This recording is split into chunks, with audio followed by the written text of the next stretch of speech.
The El Paso Independent School District is putting off a decision on a proposed bond initiative. The Board of Trustees voted unanimously last night to postpone further discussion until January 2027 at the latest. Okay, so what that means is that bond that everybody thought was going to be on the ballot in November is not going to be on the ballot, but it more than likely will be before voters in May of 2027.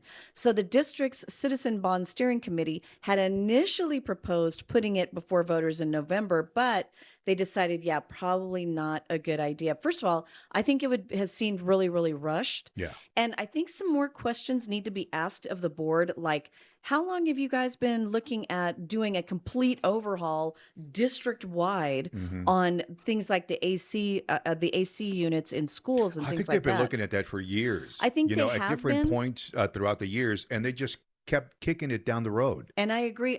They have, that's one of the infrastructure things that they do Yeah. bring up a lot. Right.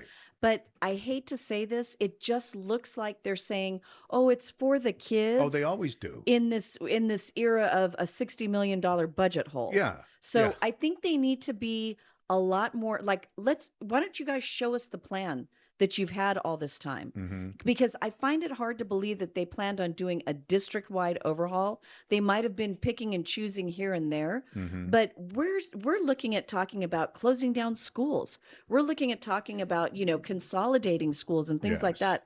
I just think that the thing that they need to do is start like throwing out as much information as they possibly can, Right. especially with a $60 million hole staring us in the face. Although I will give them credit for being able to read the room. Yes. And knowing now is not the time to come out with your handout for more money. Exactly.